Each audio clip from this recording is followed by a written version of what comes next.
नमस्कार, मैं सुनील अंजाना जागो समाज चैनल में आपका स्वागत करता हूं। चलिए, सफाई कर्मचारी आयोग दिल्ली से हमारे साथ में सदस्य जुड़ चुके हैं रविशंकर जी से हम जानेंगे जो सफाई कर्मचारियों का मुद्दा है और जो 2017 तक का जो घोषणा की गई है साउथ दिल्ली की, उस पर लेंगे राय रविशंकर जी से, क्योंकि रविशंकर जी जो है वो काफ़ी मेहनत करते हैं सफाई कर्मचारियों के लिए। सुबह निकल जाते हैं, चाहे वो रेलवे लाइन हो, चाहे वो गटर हो, चाहे वो जो भी हो, जहाँ इन्हें सफाई कर्मचारी या कोई मजदूर इन्हें दिखता है कि उसके ऊपर अत्याचार हो रहा है तो ये वहाँ निकल पड़ते हैं। रविशंकर जी, बहुत बहुत स्वागत है आपका जागो समाज चैनल में। बहुत बहुत धन्यवाद है जागो समाज चैनल का भी। अच्छा, जो 2017 तक का जो घोषणा की गई है कि सभी कर्मचारियों को पक्का कर दिया जाएगा जो साउथ दिल्ली के हैं, इस पर आप क्या कहेंगे? आपने क्या इस पर संज्ञान लिया, क्या आपने नोटिस निकाला? देखिए, मैंने तो जब ये 4 अप्रैल 2018 को विधानसभा में मुख्यमंत्री अरविंद केजरीवाल जी की ओर से एक प्रस्ताव पारित हुआ था, जिसमें सीधे प्रस्ताव पारित किया था कि 2017 तक के सभी कर्मचारियों को, इसमें एसडीएमसी, एनडीएमसी और ईडीएमसी सभी कर्मचारियों को पक्का करने का प्रस्ताव पास किया। अब उसके बाद क्या, दिल्ली विधानसभा में प्रस्ताव पारित हो जाता है, एलजी के पास चला जाता है, एलजी द्वारा और मुख्यमंत्री द्वारा तीनों कमिश्नरों को, तीनों मेयर को आ जाता है। लेकिन क्या है कि जो सैलरी हेड बढ़ेगा, जो बजट बढ़ेगा, वो नगर निगम ही तो बताएगी ना कि जी अब मुख्यमंत्री जी आपने हमारे को इतना बजट देना है और इतना बजट अब सैलरी दोबारा, क्योंकि ये कर्मचारी जब पक्के हो जाएंगे तो ये कर्मचारी का जो सैलरी हेड है इसको बढ़ाना पड़ेगा और एमसीडी का बजट बढ़ा के आप हमें देंगे। वो काम नगर निगम का था, क्योंकि बीजेपी शासित नगर निगम है। ये चाहती ही नहीं कि सफाई सैनिकों के हक अधिकार की बात हो। हाँ, ये चाहती है कि उनके हक अधिकार के दमन हो। अगर ये चाहती तो अब तक दिल्ली सरकार को प्रस्तुत कर देती, और दिल्ली सरकार पिछले कार्यकाल में जो था हमारा 2014 वाला जो कार्यकाल था, जो 2020 में संपन्न हुआ है, और दिल्ली की जनता ने दोबारा हमें फिर चांस दिया तीसरी बार, तो ये पिछले कार्यकाल में मुख्यमंत्री अरविंद केजरीवाल जी के द्वारा संपन्न हो जाता। क्यों? क्योंकि नगर निगम में जो बैठे हुए बीजेपी शासित जो मेयर, चेयरमैन वगैरह हैं, ये बिल्कुल नहीं चाहते, ये सिर्फ अपनी जेब भरना चाहते हैं। अभी आपके चैनल के माध्यम से बता रहा हूँ कि मैंने नगर निगम का सिर्फ एमसीडी के कर्मचारियों का, जो डैम्स के कर्मचारी, सफाई सैनिकों का, उत्तरी दिल्ली नगर निगम का एक घोटाला खोला है, जो ईपीएफ का 1500 करोड़ रुपए का, लगभग 1500 करोड़ रुपए घोटाला मैंने ओपन किया है विद प्रूफ। 5 साल से अगर कोई पैसा कट रहा है, उनकी सैलरी से कटौती हो रही है, और उस पैसे को 5 साल में अगर उसने, जब मेरे प्रयासों से जब उन्हें ईपीएफ नंबर मिला, ईपीएफ कार्ड मिला, और जब कार्ड मिलने पर उन्होंने डायल किया नंबर, तो उनके अकाउंट में 5000 6000 रुपये आए। तो मैं पूछ रहा हूँ आपके चैनल के माध्यम से कि वो जो 5 साल से पैसा कट रहा था वो कहाँ है? अगर 2500 कर्मचारी सब्स्टिट्यूट, डेली वेजर और पीस मिल का कर्मचारी है जिसका ईपीएफ कटता है, एक जोन में 2500 है, तो 6 जोनों के अंदर 15000 है, और इससे ज़्यादा भी हो सकते हैं। अगर गुना इनको सैलरी के हिसाब से 12% था, 1200, 1100, 1400, 1600, 1600 भी बढ़ गया होगा।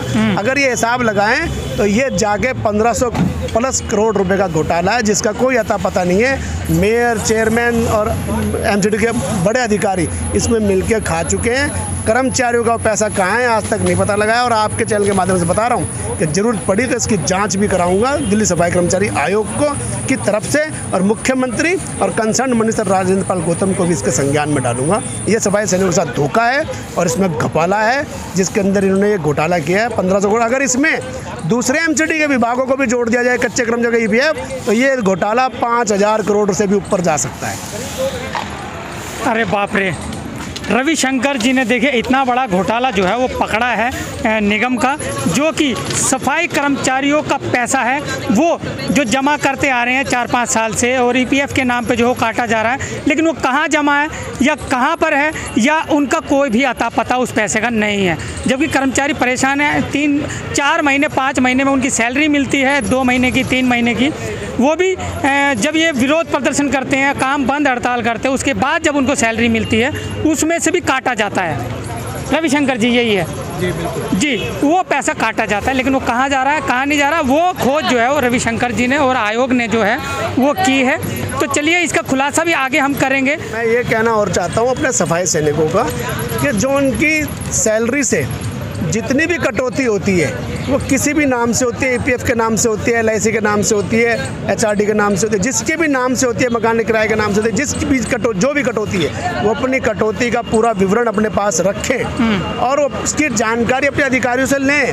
अगर कोई आपको जानकारी अधिकारी नहीं देता है तो कृपया करके अपने भाई के पास आ जाएं। आपका सेवक आपके साथ है, आपकी लड़ाई लड़ने के लिए तत्पर रहता है। जय भीम, जय भारत। जी बिल्कुल, देखिए अगर आपको कोई परेशानी है तो आयोग में रविशंकर जी हैं, संजय गहलोत जी हैं, आप इनसे रविशंकर जी से जो है वो सलाह मशवरा कर सकते हैं और अपनी पीड़ा जो है वो इनको बिल्कुल बता सकते हैं। करोल बाग में जो है वो सफाई कर्मचारी आयोग है, किकर वाले चौक पे है और इनसे आप रविशंकर जी से मिल सकते हैं। बिल्कुल आपकी समस्या का निवारण जरूर करेंगे। अच्छा रविशंकर जी, डेम्स विभाग का जो है दिसंबर तक की जो सैलरी है वो आ चुकी है नॉर्थ दिल्ली में, लेकिन वहीं जो अन्य विभाग है जैसे शिक्षा विभाग है या मलेरिया विभाग है या नर्सरी आया है, जो भी अन्य विभाग है वो जो उसमें सफाई कर्मचारी भी है, 4th क्लास भी है, वो बेचारे टकटकी लगा रहे हैं कि उनके लिए कौन सैलरी देगा, कौन उनके लिए लड़ेगा या कब उनकी सैलरी आएगी, क्योंकि बच्चे उनके भी हैं, उनके भी बच्चे पल रहे हैं, उनका भी चूल्हा ठंडा पड़ा है। डेम्स को तो मिल गई 3 महीने की सैलरी, लेकिन उनका क्या?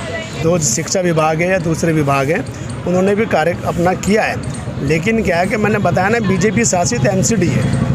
बीजेपी शासित एमसीडी का सिर्फ मकसद ही यही है कि दिल्ली सरकार से जो बजट आ रहा है उसको किसी तरीके से भी हम खा जाएं। स्पष्ट शब्दों में है कि खा जाएं। नहीं सर, ये तो देखिए आपकी जिम्मेदारी बनती है, आपकी ड्यूटी बनती है।